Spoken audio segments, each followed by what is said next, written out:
about it, except that the piraiba was a little too big. I was thinking maybe to put him behind the divider to let him acclimate and get some mass first.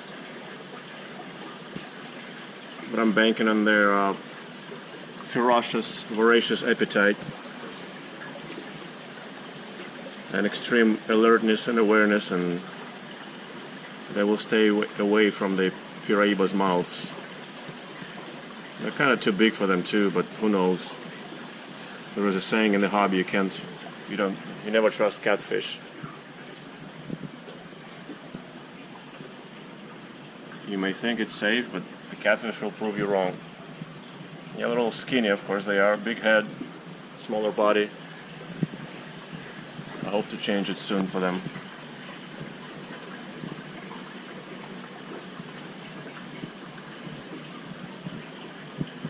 Okay guys, behave. Stay away from piraiba. Eat well.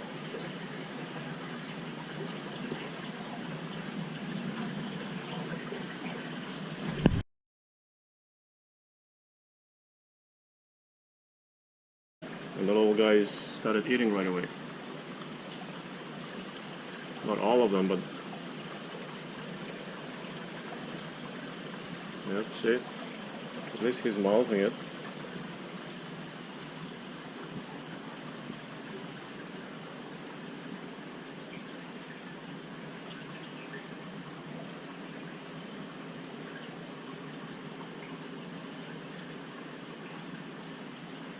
I didn't expect them to be hungry.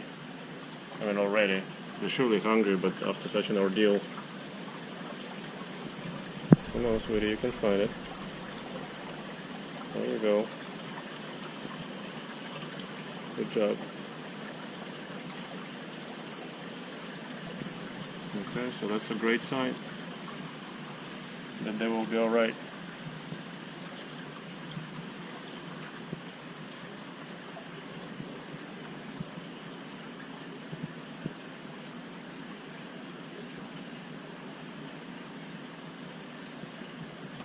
I'm going to turn the light off and maybe they will eat some more.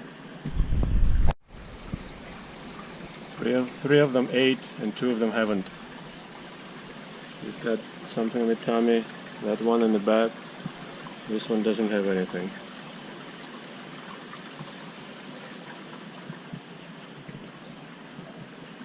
This guy he's got a bump in the stomach.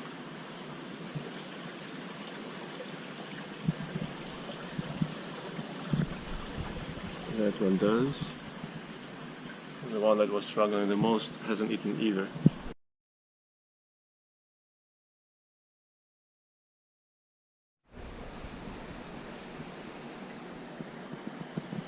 We're feeding today the grow out tank with the temensis, 5 temensis peacock bass, 5 alleged Brazil piraiba, 2 Murray cods,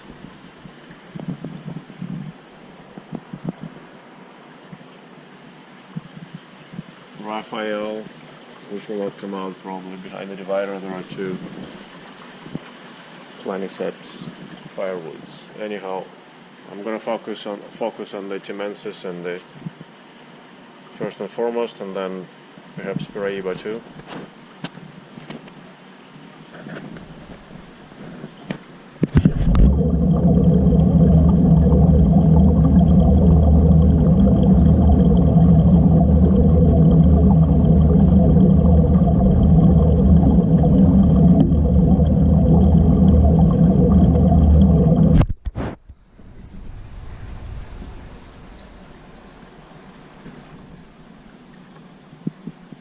Temensis are extremely voracious eaters. They've been growing well too.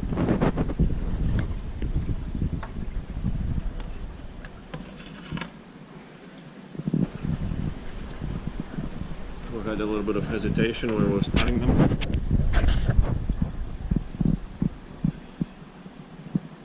There's a lot of mouthing and spitting out. They seem to be pretty choosy what they want, which pieces they want to take. But at the end of the feeding, their stomachs are quite bulging and tight. So no complaints there. They're spitting so much it almost seems like they're not eating anything, but I think they're picking out the softest and the fleshiest parts and swallow those, and then spit out parts that contain bones,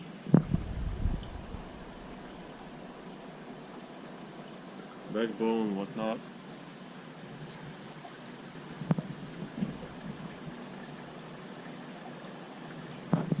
Piraiba have been not feeding so great, pretty much in the lot since the water cooled, I would say. I mean, usually by the next morning they clean up everything, but they take their sweet time. See, right now they're not even coming out to get what's laying around. So the temensis are hitting it hard. Just eyeballing, the temensis look to be about, I want to say, 8 to 10 inches, which is tremendous growth. I'm going to include the footage from the when we got them for comparison. They came really thin, well, not quite emaciated, but really thin. If memory serves, about 4 inches or so.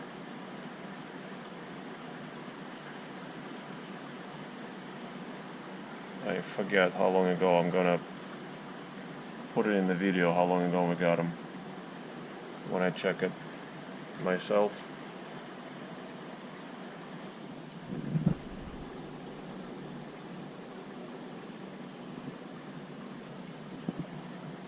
They stuff their mouths, and now they're going to work on swallowing things. Okay, as I said, piraiba, sometimes they take it more proactively, sometimes it takes them a long time.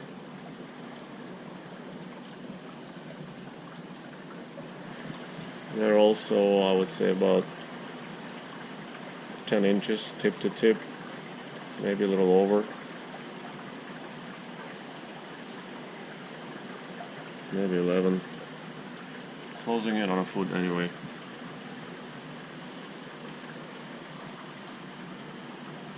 We've had them longer. Again, I'm gonna put in the video. I'm gonna try and include the footage from when we just got them for comparison, before and after.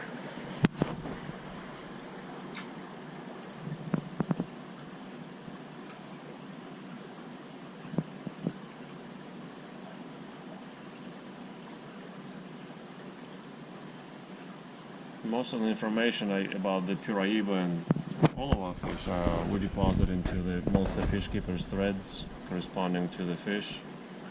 We try to report everything of significance in those threads. So those of you who take an interest are welcome to read those blogs or threads. The reason I'm saying this is because I'm quite doubtful these are the true piraiba, Brazil piraiba. I mean they're true piraiba, but they're not the big growing kind that we get from Suriname, Brazil, or Guyana. They look and behave, and everything points so far to them being from Peru, and those piraiba don't break 3 feet, even after 5 or 10 years.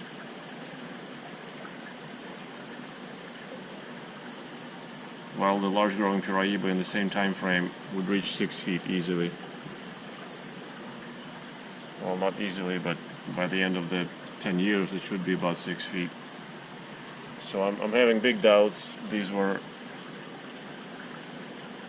identified correctly, even though the vendor was swearing by them, the importer, that they came from Brazil and not from Peru.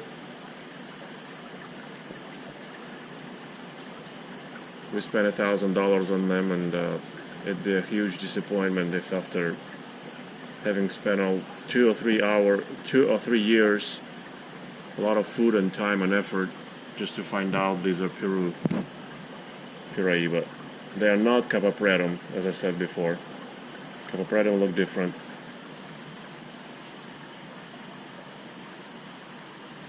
I still don't know what this mystery is. It's a mystery to me between the Peru piraiba and Suriname, for example, piraiba, because those two we kept ourselves firsthand.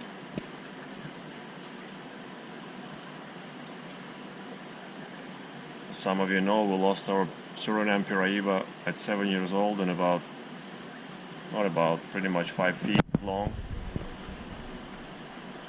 And one of our Peru piraiba is still with us. It's also 7 years old, and it's barely 3 feet, I'd say. Anyhow, you see how the stomachs of the temensis are getting bigger and bigger. So they're doing pretty well. As I said, just eyeballing 8 to 10 inches. A couple of them a little smaller and thinner build. A couple of them are the biggest, and one is in between.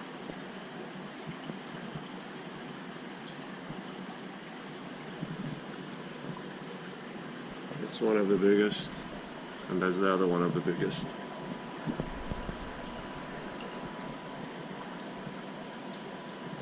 This one is a smaller guy, and this one is 2. Yeah, these 3 are a little smaller. This is the medium one, the one that just spat out stuff.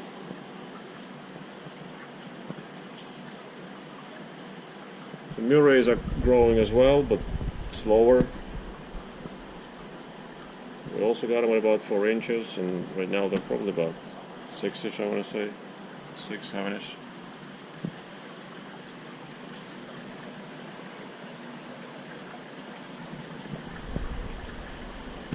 Let our little feeding of the temensis and piraiba grow out, and murray cod grow out tank.